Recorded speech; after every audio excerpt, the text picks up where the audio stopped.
In a dramatic reconfiguration of President Donald Trump's administration, Secretary of State Marco Rubio has stepped into the role of National Security Advisor, positioning himself as a central figure in the ongoing negotiations surrounding the war in Ukraine. This move elevates Rubio's status from a sometimes distant rival to one of the key architects of U.S. foreign policy, a shift that raises questions about his influence and future within an administration known for its volatility.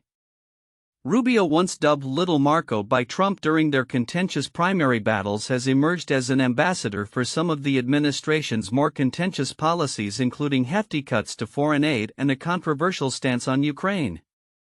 His recent elevation, however, comes amid a backdrop of instability as Trump has cycled through 5 national security advisors since his election in 2016, with most leaving under less than ideal circumstances. The political landscape has shifted significantly, and Rubio now finds himself at the crossroads of challenging international dynamics and domestic political pressures. Marco Rubio is going to be in a very difficult position over time, noted Asa Hutchinson, a former Arkansas governor and Undersecretary of Homeland Security. Hutchinson's comments reflect the delicate balance Rubio must strike between aligning with Trump's increasingly isolationist tendencies and adhering to the hawkish foreign policy views he previously espoused. As tensions remain high in Ukraine, where Russia's invasion continues to wreak havoc, Rubio's ability to navigate these waters will be critical not only for his political career but also for U.S. standing abroad. Since taking office, Rubio has faced criticism from various quarters, particularly from Democratic senators who express regret over their votes to confirm him as Secretary of State. His recent statements hint at a pivot from his initial support for Ukrainian military aid to a more restrained approach, emphasizing a need for a focus on domestic issues like border security. This shift underscores a broader trend in American politics where populist sentiments are reshaping the traditional views on foreign intervention. As he embarks on his new dual role, Rubio is already facing skepticism about his capacity to manage the State Department, National Security Council, and U.S. Agency for International Development simultaneously. "I don't know how anybody could do these 2 big jobs," remarked Senator Mark Warner, highlighting the challenges Rubio faces in balancing these substantial responsibilities. In recent discussions, Rubio has pushed for a rapid resolution to the Ukraine conflict, stating, "We need to figure out here now, within a matter of days, whether this is doable in the short term. Because if it's not, then I think we're just going to move on." His comments reflect the urgency that Trump has placed on concluding negotiations, even as such a stance risks alienating allies and contradicting established U.S. foreign policy principles. The context of Rubio's new position is further complicated by the geopolitical repercussions of Trump's foreign policy. As he engages with Ukrainian officials, the U.S. is seen as offering terms that may be more favorable to Moscow, stirring criticism from both sides of the aisle. Meanwhile, bipartisan discussions in Congress are underway regarding potential sanctions against Russia that could emerge if negotiations falter, signaling the pressure Rubio faces from lawmakers eager to hold Russia accountable. As Rubio attempts to steer the U.S. response to the ongoing conflict and navigate the shifting tides within the Trump administration, the stakes are high. With a potential future as a MAGA successor looming over him, his next moves will be scrutinized closely. The outcome of his dual role could not only define his political future but also shape the direction of U.S. foreign policy in an increasingly complex world. Looking ahead, the unfolding situation in Ukraine and the internal dynamics of the Trump administration will likely continue to evolve. Rubio's capacity to balance these elements may determine the efficacy of U.S. diplomacy in one of the most pressing global crises of our time. As he forges ahead, the lessons learned from his predecessors may illuminate the path forward or lead to further complications within an unpredictable political landscape. In a whirlwind of political maneuvering, Defense Secretary Pete Hegseth has found himself at the center of multiple controversies surrounding personnel decisions and educational reforms linked to the Trump administration. The unfolding events raise questions about the ideological direction of military education and the broader implications for LGBTQ+ service members within the armed forces. One of the more notable incidents began with the resignation of Graham Parsons, a philosophy professor at West Point who announced his departure after 13 years, citing a significant shift in the academy's educational principles attributed to the Trump administration. In a scathing New York Times op-ed, Parsons expressed his dismay at the elimination of courses and the censorship of academic discourse to align with the administration's ideological preferences. "I cannot tolerate these changes which prevent me from doing my job responsibly," Parsons stated, emphasizing that the Academy had abandoned its commitment to providing a nonpartisan broad-based education essential for future Army officers. Hegseth's response to Parsons' resignation was equally pointed, stating on social media, "You will not be missed, Professor Parsons." This comment not only underscores the growing divide between traditional educational values and the new directives issued by the Trump administration, but also highlights Hegseth's strong alignment with these changes. The fallout from this incident reflects a broader trend within military institutions as they grapple with the balancing act of adhering to academic freedoms while adhering to political directives. Compounding this situation, Hegseth has issued an ultimatum to transgender troops, demanding voluntary resignations by the start of Pride Month. This directive follows a Supreme Court ruling that allows the administration to enforce a ban on transgender individuals serving in the military. Critics argue that such policies undermine the integrity of military service and contribute to a culture of exclusion, igniting further debate about the treatment of LGBTQ+ individuals in the armed forces. On the administrative front, Hegseth's leadership has also been marred by internal strife, particularly regarding his chief of staff Ricky Buria. A holdover from the Biden administration, Buria has been described as a divisive figure within the Pentagon, known for his outspoken criticism of both Vice President J.D. Vance's foreign policy stances and Trump's military engagement strategies. Sources have indicated that Buria's elevation to a significant advisory role has sparked tensions among factions loyal to Trump, with some viewing him as an ideological threat within Hegseth's inner circle. Despite the White House's reluctance to formally appoint Buria as chief of staff due to concerns over his past criticism of the administration, Hegseth has continued to keep him close, raising eyebrows among those who question the wisdom of such a decision. Buria has previously condemned Trump's military utilization for immigration enforcement as a dumb waste of money, further complicating his position within a predominantly hawkish administration. As Hegseth navigates these tumultuous waters, the implications of his decisions resonate beyond the Pentagon. The educational reforms at West Point, the treatment of LGBTQ+ personnel, and internal power struggles reflect a significant ideological shift within the military landscape. With the Trump administration firmly in control, the future of military education and personnel policies appears poised for more contentious debates. Looking ahead, the ongoing developments will likely continue to shape the discourse surrounding military leadership and educational integrity. As Hegseth and his team confront these challenges, the ramifications of their policies will undoubtedly influence the military's ability to maintain its foundational principles while adapting to a rapidly evolving political climate. In recent political developments, Robert F. Kennedy Jr., the current U.S. Secretary of Health and Human Services, has come under scrutiny for his controversial nomination of wellness influencer Casey Means for the position of Surgeon General. During a Fox News appearance, Kennedy attempted to defend his choice by making claims about Means's qualifications that have since been proven false. He asserted that she was the top of her medical class at Stanford University and had left her residency program due to a lack of alignment with traditional medicine. However, Stanford's medical program does not rank students, and former colleagues have clarified that Means left her residency due to personal stress, not a philosophical disagreement with the medical system. Dr. Paul Flint, who oversaw Means during her residency, stated that she struggled with the stress of training and ultimately chose to resign after taking a leave of absence. This divergence from Kennedy's narrative raises serious concerns about his credibility and judgment in selecting a candidate for such a crucial health position.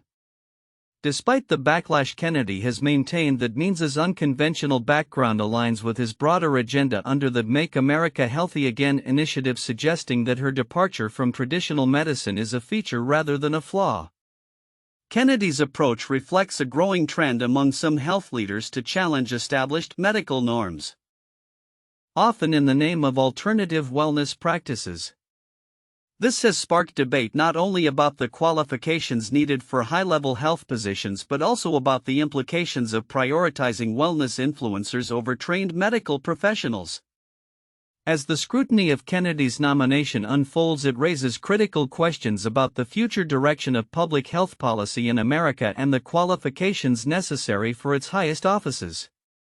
Moreover, Kennedy's ongoing fixation with autism and the purported root causes of the disorder has also become a focal point of his tenure at HHS. Under his leadership, the department is initiating a significant research project to investigate autism spectrum disorder through real-world data collection.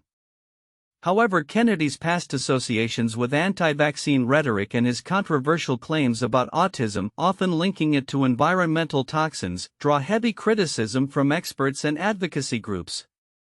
This project, while aiming to uncover significant insight into autism risks, perpetuating misinformation that has long been debunked by scientific consensus.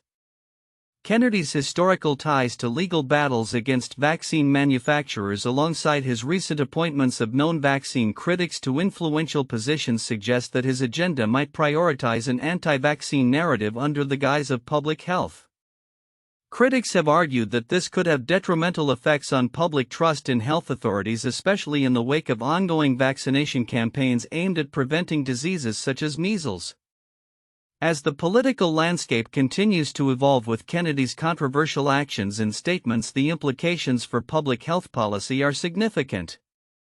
With a focus on unconventional health figures and a potential shift away from evidence-based practices, the future of health management in America could face unprecedented challenges. It remains to be seen how Kennedy's approach will influence both the administration's health policies and public perception of the medical profession in the long term. The ongoing discourse surrounding these issues will undoubtedly shape the narrative as the administration seeks to advance its health agenda amidst rising skepticism and division among both the public and within the medical community. In a stunning revelation that raises serious questions about accountability and transparency, U.S. Attorney General Pam Bondi was caught on video disclosing sensitive details regarding the Jeffrey Epstein investigation to a woman posing as a nanny. This incident, recorded by a far-right media group known for its controversial sting operations, comes just days before Bondi made similar statements in a public press conference, igniting a firestorm of scrutiny over her handling of the high-profile case. The video, released by James O'Keefe's O'Keefe Media Group, shows Bondi discussing the existence of tens of thousands of videos related to Epstein and minors while dining in a Washington, D.C. restaurant. When asked about the release timeline for the Epstein files, Bondi replied, "We hope soon," further elaborating that the sheer volume of material was complicating the review process. "The FBI has been on them," she remarked, seemingly downplaying the urgency of public disclosure. This covert encounter occurred on April 28, mere days before Bondi publicly announced similar information during a press briefing on May 7. During the press conference, she reiterated that the FBI was sifting through a massive collection of evidence, stating there are hundreds of victims, and no one victim will ever get released. It's just the volume. Critics are now questioning why Bondi chose to share such sensitive information with a complete stranger rather than the American public first. O'Keefe, notorious for his provocations, has faced allegations of producing misleadingly edited videos in the past. In this instance, he claims that his group reached out to Bondi prior to releasing the video in an attempt to clarify her comments but received no response. The implications of this incident are far-reaching, particularly given the political climate surrounding the Epstein case, which has become a focal point for conspiracy theories and accusations about government cover-ups.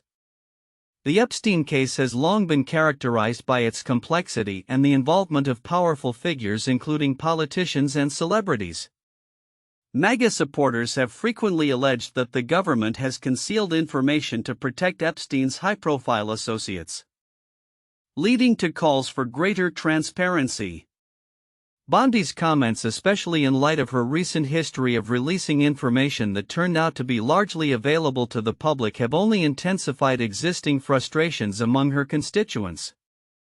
In parallel to this controversy, Bondi also announced one of the largest fentanyl seizures in U.S. history earlier this week, highlighting her administration's efforts to combat drug trafficking. During a press conference on May 6, she revealed that authorities had seized 409 kilos of fentanyl pills and 11.5 kilos of fentanyl powder, arresting 16 individuals, including a high-ranking member of the Sinaloa cartel. This multi-agency operation marks the most significant victory in our nation's fight against fentanyl and drug trafficking to date, Bondi asserted, emphasizing the need for robust law enforcement efforts in the face of rising drug-related fatalities. This juxtaposition of Bondi's handling of the Epstein investigation and her recent drug enforcement announcements raises critical questions about her priorities and effectiveness as Attorney General. As the fallout from the covert video recording continues to unfold, the public and lawmakers alike are left to ponder whether Bondi can maintain the trust necessary to lead such crucial investigations. Looking ahead, the expectations surrounding the Epstein case are mounting, especially as Bondi has promised to declassify more documents and evidence. The scrutiny over her actions will likely persist, with many calling for increased accountability from government officials in the wake of these revelations.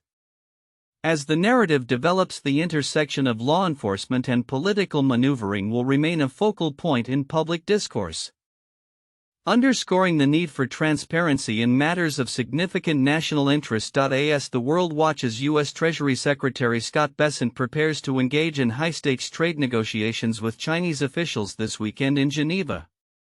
The outcome of these talks is crucial not only for the U.S. economy but also for global markets that have experienced heightened volatility amid ongoing trade tensions. Following a recent agreement with the United Kingdom, President Trump has touted a renewed optimism in international trade, yet the complexities of negotiations with China loom large.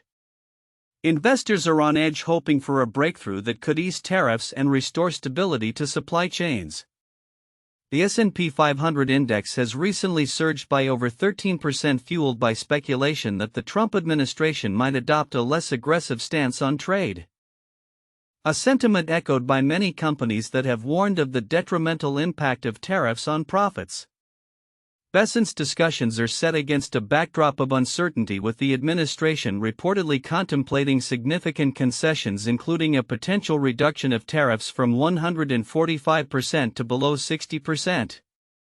However, the White House has denied these claims, and Trump himself has publicly hinted at continuing a tough negotiating stance, stating on social media, "80% tariff on China seems right."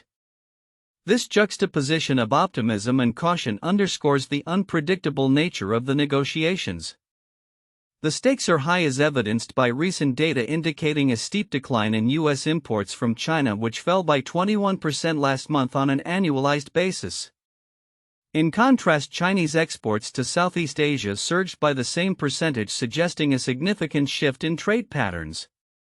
Raymond Young, chief economist for Greater China at ANZ, noted this remapping of supply chains could be an early signal of broader economic realignment. As the U.S. grapples with these challenges, the Federal Reserve is likely to maintain a cautious approach to interest rates, keeping them on hold until there is greater clarity regarding inflation and employment figures. The upcoming negotiations may hinge on a pivotal question: can Bessent secure a deal that alleviates some of the tariffs while encouraging China to restore the flow of essential minerals and goods to U.S. companies? The potential fallout from these negotiations could extend beyond immediate economic impacts. They may also shape the future of U.S.-China relations. A breakthrough could pave the way for more normalized trade, while failure could exacerbate existing tensions and provoke further economic instability. Looking ahead, the outcome of Bessent's talks in Geneva will be closely monitored by investors and policymakers alike. The possibility of a thaw in US-China relations could signal a new chapter in global trade dynamics, but it will require careful negotiation and a willingness from both sides to compromise. As the talks unfold, the world waits to see if they will mark a turning point in the ongoing trade saga or merely prolong the uncertainty that has characterized US-China relations for years. In a significant development for transatlantic trade relations, U.S. Commerce Secretary Howard Lutnick announced on May 8, 2025 that a UK airline is poised to purchase $10 billion worth of Boeing jets. This announcement comes on the heels of a new trade agreement between the United States and the United Kingdom, which aims to bolster economic ties while maintaining existing tariff structures. As American consumers brace for the impact of these tariffs, the implications of this deal are already stirring debate. The tentative agreement, revealed during a press conference involving Lutnick, British Prime Minister Keir Starmer and other officials, retains President Donald Trump's controversial 10% tariffs on British goods. Lutnick proudly declared, "So we feel really good about the deal. We started at 10% and we ended at 10%. Critics, however, argue that this continuity means American consumers will continue to face elevated prices on various imports, potentially exacerbating inflation. Former Congressman Justin Amash voiced his concerns, stating, "So Americans had to pay a 10% tax before the deal and Americans have to pay a 10% tax after the deal." The agreement includes provisions for British imports, allowing the UK to send 100,000 vehicles to the US at the 10% tariff rate, while imposing a steep 27.5% tariff on any additional vehicles. Lutnick asserted that this arrangement would generate approximately $5 billion in new export opportunities for American companies and $6 billion in tariff revenue. Furthermore, the deal paves the way for British-made Rolls-Royce engines to enter the U.S. tariff-free, further facilitating the anticipated Boeing jet orders. While Lutnick boasted about the economic potential of the agreement, the deal is not without its complications. It remains unclear how the UK will address American agricultural standards, particularly concerning beef, which is often produced with growth hormones banned in Europe. David Barton, livestock chair of the National Farmers Union, emphasized that U.S. farmers would not accept products that do not meet their stringent standards, warning that lower quality imports could undermine years of hard work in maintaining high production standards. As the dust settles on this latest trade pact, Lutnick and other officials are already hinting at more deals to come.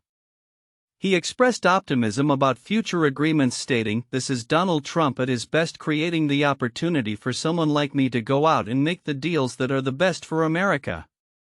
He indicated that the U.S. will focus on negotiating larger agreements, particularly with significant countries in Asia.